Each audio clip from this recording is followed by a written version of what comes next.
stomach. It's good. Hi, how are you? I'm Josh. Pleasure to see you. 1, 2, 3, 4, and 5. All right, next we are ready to end our capstone presentations with one of our interns. This is Joshua Shub Seltzer, and he is here to talk about his experience. He had a brief stint with the Newton City Hall, but the majority of his experience was under Congressman Joe Kennedy's office in Newton. And without further ado, Josh, take it away. Thank you.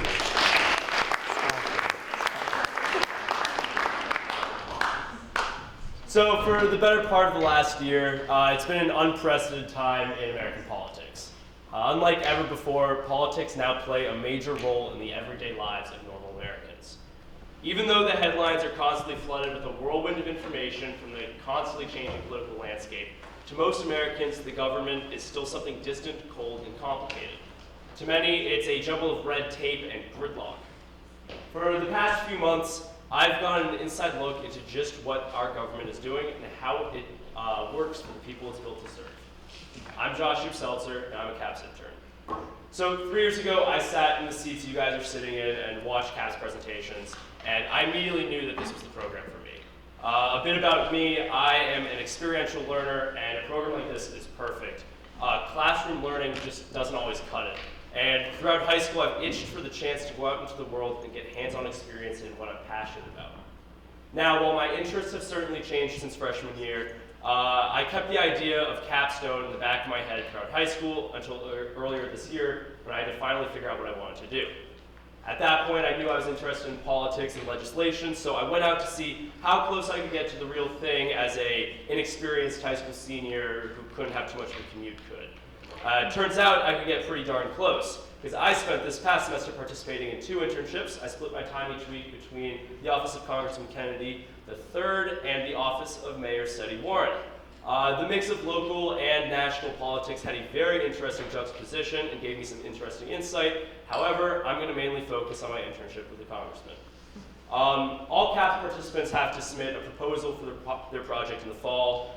Quoting myself from the proposal, I'm excited to see further into the political system, especially in the current political climate. I think it would be a loss to not take an opportunity like this in a time that is so historical to our country. I know, I sounded really good. My first day actually happened to be President Donald Trump's first full business day in office, so I really got to hit the ground running. Now, before I go any further, how many of you feel you have a good understanding of how the government works?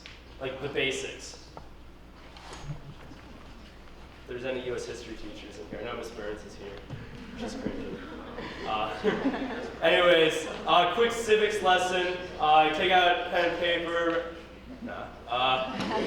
There's 3 branches of government. There's the executive branch, the judicial branch, and the legislative branch. They're bound by checks and balances. No one branch is more powerful than the other, blah, blah, blah. You've all heard it. The executive branch has the president, the vice president, and the cabinet. They're in charge of enforcing laws. There's the judicial branch with the Supreme Court. They're in charge of making sure laws are constitutional. And then there's the legislative branch, the branch that makes the laws, and that's the one we're focusing on. The legislative branch is made up of 2 houses. There's the upper house, or the Senate, where each state has equal representation. Each state has 2 senators for a total of 100 senators. And then there's the lower house, the House of Representatives, where each state is represented proportionally by the population. Massachusetts has 9. Out of those 9, each congressman has their own district. The 4th district is represented by Congressman Kennedy. And that's what I got to work for. Exciting. So who is Congressman Kennedy? I'm glad you asked, because I'm going to explain it. He is from Brighton, Massachusetts. He's the grandson of Robert Kennedy. He worked in the Peace Corps in the Dominican Republic after college, and then went on to be the assistant district attorney for the Cape and Islands and the Middlesex counties before finally running for office in 2013, where he replaced Barney Frank as the congressman from the 4th district. He's now in his 3rd term. He serves on the House Committee for Energy and Commerce, the subcommittees of Commerce and Trade, Health and Oversight. Not as important for the rest of the presentation, just an interesting factoid. That's why I've heard about him talking so much about healthcare. That's sort of one of his main issues. The 4th district, what's that? It's where we live. So it's a very socioeconomically diverse district. It stretches from the northern part of it is the richer Boston suburbs such as Newton, Brookline, and Needham. It stretches all the way down to the southern part of the state where there are poor mill towns such as Alborough, Taunton, and Fall River. This thing doesn't have a laser pointer, does it? Oh, it does. We live right there. And then this is where Fall River is down here. So he has 2 district offices, one in Alborough, one in Newton. I got to work in the Newton one. There I am doing my thing. My internship, so having fun. Actually, CNN was on 24/7 behind me, so I've really learned to love Jake Tapper. The first thing they told us in our internship orientation was that as interns, we were the front line of defense for the congressman. Whenever anyone came into the office or called the office, we were going to be the first to interact with them and listen to what they had to say. Now, because of that, if people were dissatisfied with the congressman, they were going to be dissatisfied with us. On a bigger scale, we were going to be the faces of the U.S. government. If anyone was unhappy with the government, they'd be unhappy with us. But who's unhappy with the government these days? We were part of the system now, and it was our job to help the citizens the system was made for. So to give you an idea of what that job entailed, according to Gallup this month, congressional job approval is at 20%, and disapproval is at 74%. So you can get an idea of how frightening that notion was walking into it.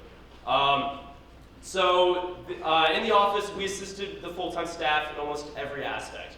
We fielded calls, did outreach, helped with research, did casework. We acted as a supplement since there just isn't enough people to get the job of a congressional office done. This is the office. There's also a front area with a front desk and a conference room that is behind where I'm standing.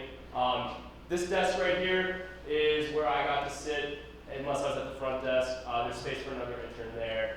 This desk is where my boss sat, and then there's other staffers who had all of those offices. It was a fun time. It's a cozy little office. Speaking of that, there are 5 full-time staff who work in the Newton office and 1 who flies in between Newton and DC. I actually only saw her twice. I met her on my first day, and I saw her about a month ago. But other than that, we communicate through email. So we have Nick Clemens. He's the district director, basically he's the chief of staff of the office, the head honcho, so my boss's boss. After that, we have Sean, Stephanie, Rachel, and James. They each specialize in different areas. Because there's so few of them, they have to be able to do it all. But they have their specializations. Sean works with mostly social security issues.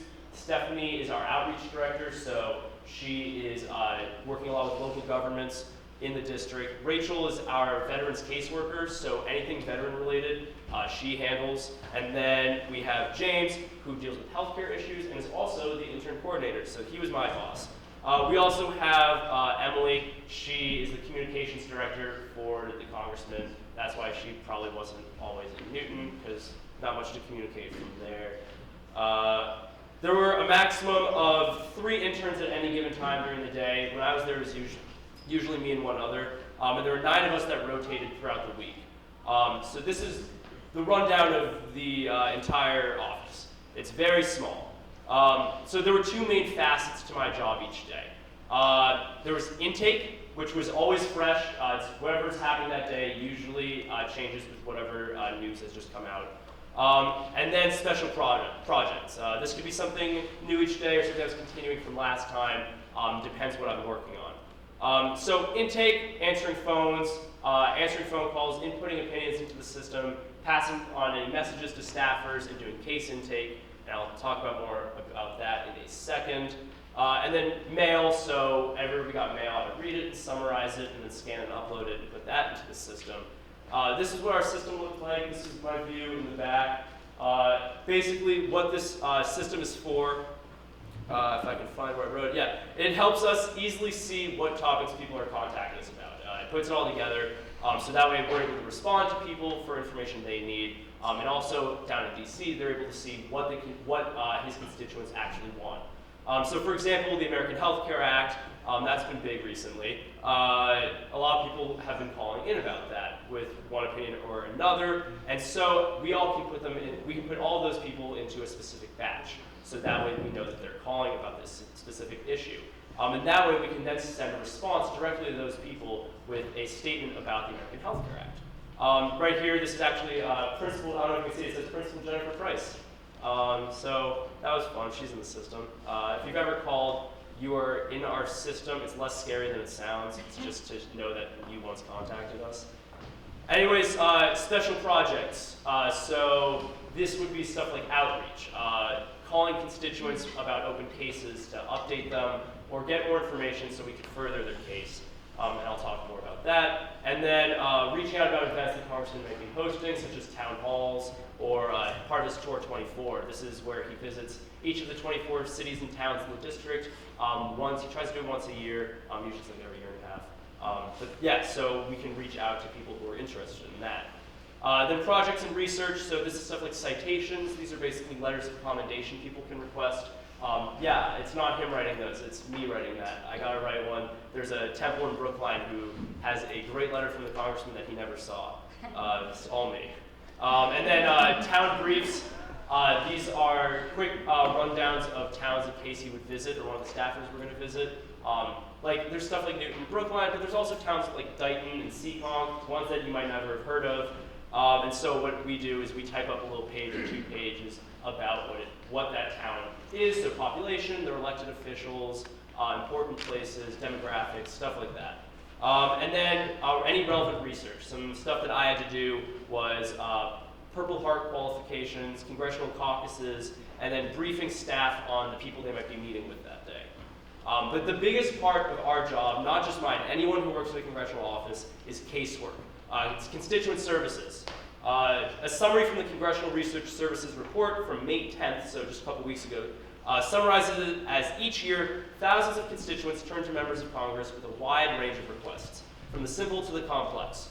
Members and their staffs help constituents deal with administrative agencies by acting as facilitators, ombudsmen, and in some cases, advocates.